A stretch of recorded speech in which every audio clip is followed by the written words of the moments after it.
Christian's Corner. Today we are going to be talking about the time that I ghosted one of my friends, okay? And y'all probably like, girl, why is you saying it like that's a good thing? Because I'm gonna tell y'all why I ghosted her, and if she ever run up on this video, she'll learn too. I guess I can hold the L but the W at the same time. Like, what's on you? I'm gonna hold the L and the W on this one.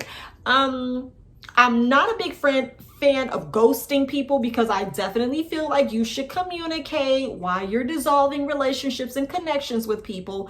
But, in common, if you want to protect your peace and not have to explain thyself, go about your business.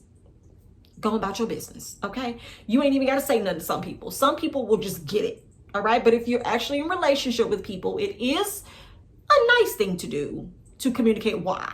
But if for whatever reason you cannot do that without your energy being zapped or your feelings or your emotions being all over the place, don't even worry about it. Just say a prayer inside your own chest and move on with your life. And that's what I did in this situation.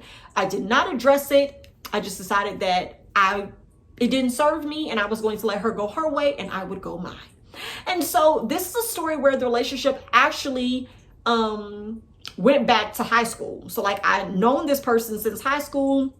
She was super cool. I mean, high school relationships are kind of one of those things that if you still have them when you're 30 and 40, more than likely y'all are extremely petty together, very messy, and y'all still act like y'all in high school from time to time. And that's okay. Those dynamics work for who they work for. No problems there. But there are certain seasons in life that you're going to go through where you are going to shed some relationships because everybody does not grow at the same pace, and you have to be okay with that. And I like to call it the Destiny's Child effect, okay? You're going to have members in your group, friends if you want to call them that, but only one person is going to be the Beyonce. Okay? You'll catch that on your way home. So in friendships, it is the same. All right. And no matter how long you're together or you know each other, somewhere in that relationship, things are going to happen or not happen where both of your lives will take a different turn. You may have to take a hiatus. You may come back together. And depending on the dynamics of you as, depending on the dynamics for you guys as individuals, you might be able to salvage your relationship and come back together without any problems or any falling outs. And sometimes you probably won't, but you'll still be on good terms no matter when you catch back up in life. If you do ever. So in this situation, we were friends in high school. We had a couple of times where we like took breaks in communicating, didn't talk, but we were totally cool. No falling outs, no nothing, no problems. But it wouldn't be until I was an adult, married with children, and she was not either of those two things. And I would start to notice like the kind of like the undertones of how everything was just like a complaint. Everything was a nag. It was draining to talk to her. It was like there was no structure or order or purpose in life that she was heading towards. And that is okay for some people, but it's not okay for people like me when everything you do has like a purpose to it. Like if I'm going to go somewhere, it's a purpose attached. If I am planning for something, there's a purpose attached. If I'm going to give of myself in any way, there's going to be a purpose and a benefit attached. And if that can't happen, then we're not going to be dwelling and engaging with one another at all. I don't want to waste your time and I don't want you to waste mine. And so that's what I started feeling like our relationship was a waste of time because every time I talked to her, she wanted to talk about the same thing: housewives, celebrity news and gossip, or people from high school or back in the day, you know. And I say back in the day like I was born in the 70s, you know, I'm straight up 88 baby. But yeah, she always wanted to like always rehash and talk about that drama filled stuff, and that's not where my life was or where it was going. And so I just felt like there should have been more growth in the relationship, and there was no growth, you guys. And this was red flag number one. And so I noticed there was no growth. Everything for her was a complaint. It was a woe is me. It was a problem, or it was center focused. There was never really much discussion about what I had going on, what my life looked like, or what I was doing or wanted. It was just about her, or celebrity. I'm not going to be talking to you about somebody else's life more than I talk about my own or our lives. Like, come on, we need to actually focus on where we are. And so I wasn't getting that, and that made the relationship one that really wasn't enjoyable for me. I didn't enjoy the relationship at all. And more red flags started to pop up when things were shifting in my life. So being a mother, I'm talking about me and our family going on vacations and going out of town. And I think this was the kicker. This was the one, right? So there would be multiple times where I would tell her good news or share things with her, and it was very little feedback or engagement or caring about it at all. This is before I had my business that we have now that is extremely successful and doing well. And which is another thing. I always shed friends at the right time. I don't shed friends no more because I just stopped picking them up.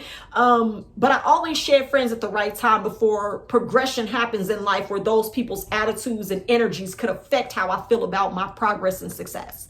And I'm so grateful for my ability to unplug before the source gets tainted. Do what you want with that as well. But we took our family to Disneyland. Our son was getting ready to turn 3. We wanted to take him to Disneyland. Hell, I wanted to take myself to Disneyland. I had never been to Mickey's house. All right. Mickey Mouse had a house and I wanted to go. So we went, me, Courtney, and the kids.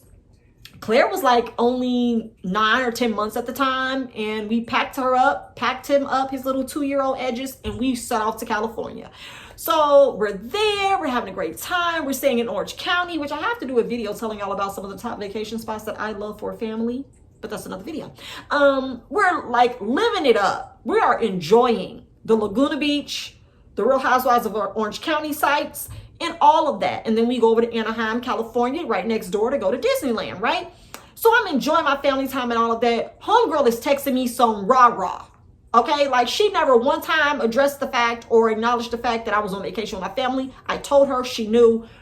She still wanted to message my phone about Real Housewives stuff, about her other friends, her other relationships, and all this other like stuff that was going on in her job. And I'm like, why is she doing this? Like, I'm on vacation, right? And I mean, like, even after, I told her that, like, we were literally at Disneyland on that day in the hot sun. And she's texting my phone about nothingness, pure nothingness. And I was like, okay.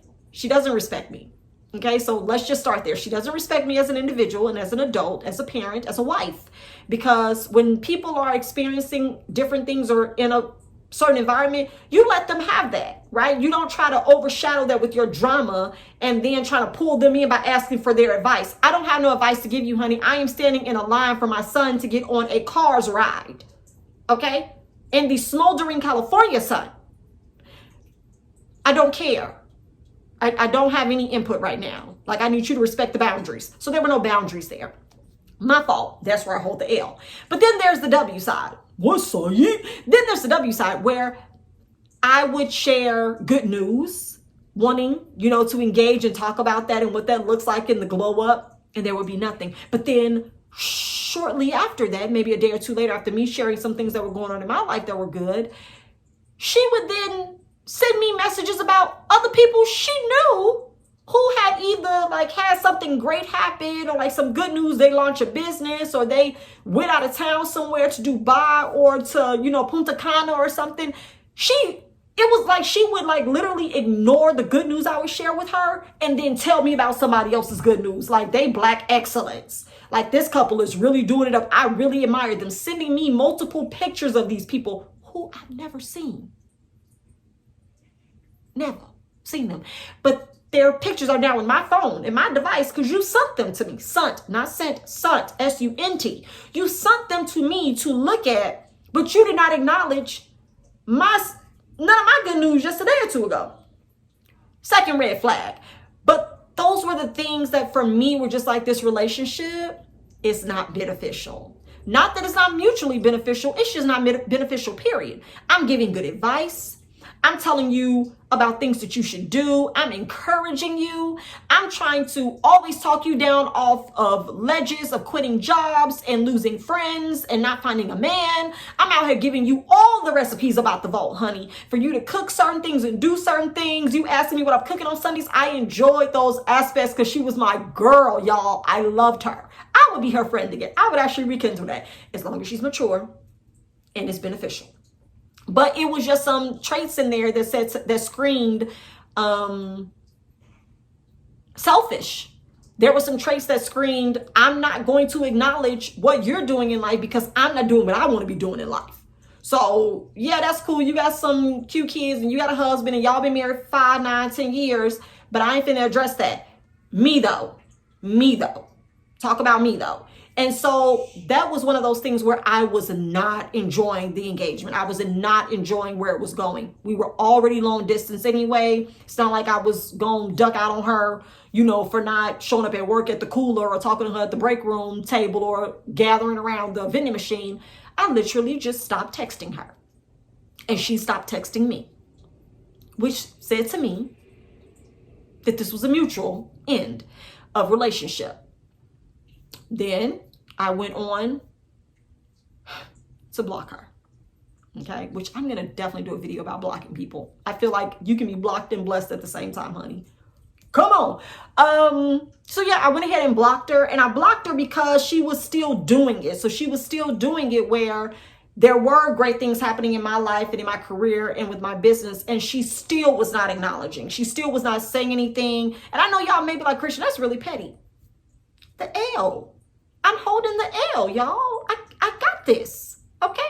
I do this. I'm holding it because it was petty. But this was, like circa 2018. So like we 3 years removed. I didn't hopped over into the do better land. But this was like the engagement of me really realizing you have to be very aware of who you're linking up with and what kind of relationships you're allowing to last in your life. She's a great person, love her. She has, so many great qualities that I'm sure her other friends are still able to enjoy. Maybe she's done the work and she's matured since then, because I know I've matured. I might unblock her. Yes, God, for the unblocking. I'm going to unblock her, you guys. She blocked me too, because I tried to search for her. She didn't come up. So the block was mutual. She probably tried to see my page after I blocked her, and she was like, wait a minute, I can't even Google. Why your name ain't coming up? Because you was blocked. And so I'm going to do better. I'm going to take the first step towards what's up, ye? I'm going to unblock her so I can hold this W, and I'll come back and tell y'all if we have rekindled the relationship. Okay. And even if we don't, I think that the beauty of it is I can talk about the past situations when I did things, because at the time they definitely served me. Like, totally. I do not regret ghosting her and no longer talking to her, because based off of the things she was doing at that time, they really were toxic. Like, you cannot be out here big upping people that I don't know in a text thread when you're literally ignoring everything that I share with you. Every good thing that I tell you about, you act like I didn't say anything. But I'm constantly doing that for you. I'm constantly talking great, talking you up, bigging you up, supporting you, and you do none of that for me. So that's when a relationship is okay to shed. Shed it, honey. Get it off of you.